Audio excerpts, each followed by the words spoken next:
Channel. So for this week's video, it's going to be an update on the Hutch Maker. If you've seen the video, it's titled DIY Disaster. By far, I feel that that video has gotten so much more interaction than a lot of my other videos. Everybody has helpful tips, and I just want to take a moment and just say that I appreciate all of your comments. I love the interaction. I read all of your comments, and I really appreciate that you take the time out of your day to leave me a message. I really love it. Now, if you haven't seen the other video, I will link it up here, but if you have seen it, you know that I had issues with the Hutch. Mainly the door not closing. There were so many people who had super helpful things to say. So this video is going to be more so of a vlog type video. I don't have the fancy sound equipment, so it's going to sound a little bit different. But without further ado, let me take you on the journey of what I did to fix and conquer the Hutch. It's been conquered. It's done.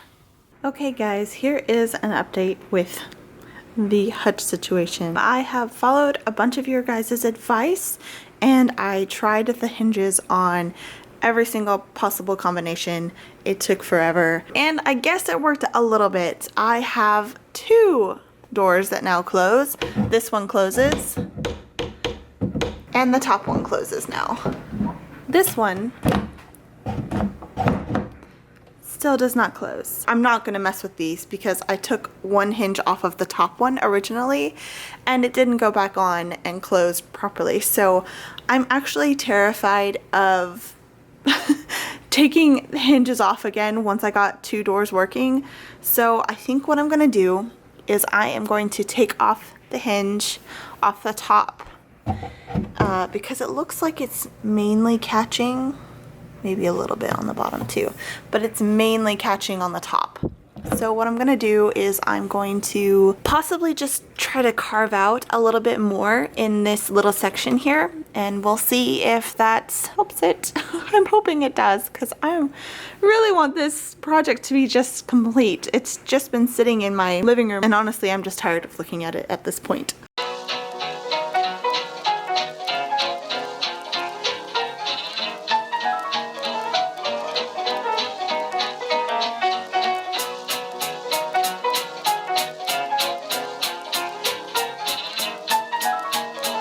So I'm going to give you a rundown of the things that I tried. I tried all of the hinges on all of the hinge pockets. I tried easing the pressure off of different hinges to try to like tightening some on some hinges and loosening some on other to just try to finesse it in there.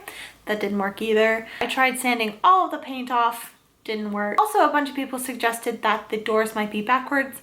That's not the case, because I mean, I thought of that too. It makes sense that you would think that, but the doors have like a hump design on them. Probably not the best way to describe it. Plus there's screw holes on the right sides, so you can't really mix them up. So after all of that, there was really only one other thing that I could do to try to fix that, and that's to remove some of the excess wood.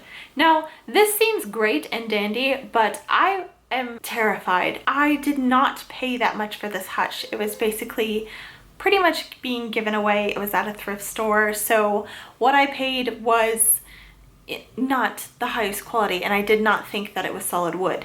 And it turns out when I first started the project, I didn't really want to paint it white. I wanted it to be like, I wanted to strip it down or sand it down and take the stain off and stain it like more natural colored wood, but the trim and a lot of the pieces on the Hutch itself are not solid wood. It's veneer, or it's just plastic. All of that explanation is just to say that I was nervous to sand it down because I did not want to ruin the finish, and I did not think that I could hide that with paint if I just ran it down, and it turned out to be plywood underneath it. But at this point I was desperate, and you know, I needed it to be fixed. So I went ahead and I went outside and I sanded it.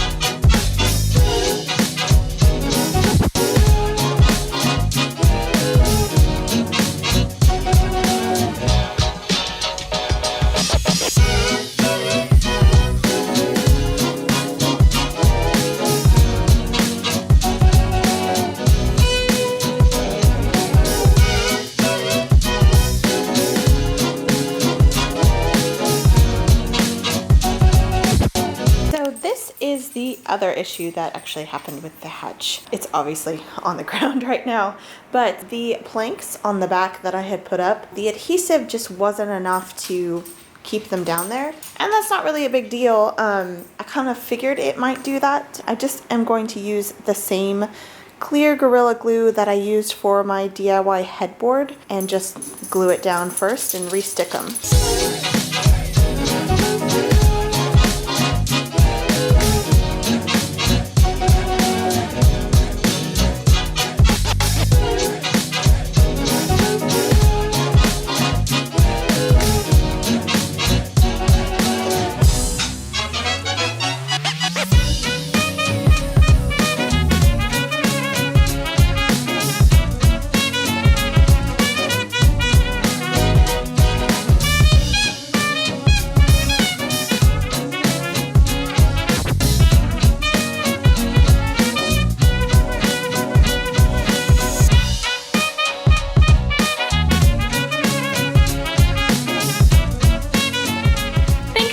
For watching this video. I hope you enjoyed the DIY Hutch update. I have gotten so many comments and so many emails about this that I wanted to respond and just say that it is fixed now. Your helps were amazingly helpful. I tried most of them. I was kind of scared to try the planing tool. It's just blades and me, they don't mix, you know. Anyway, I hope you guys all have amazing weeks, and I will see you guys in the next video. As always, bye guys. Hey guys, welcome back to my channel. So for this week's video, I just spat, excuse me. So for this week's video, oh my goodness, I can't win, can I? It's somewhat of a, oh gosh, my chair squeaks. Hey, gosh. Always with the jingle jangle. This is probably the worst chair to sit on. It's like,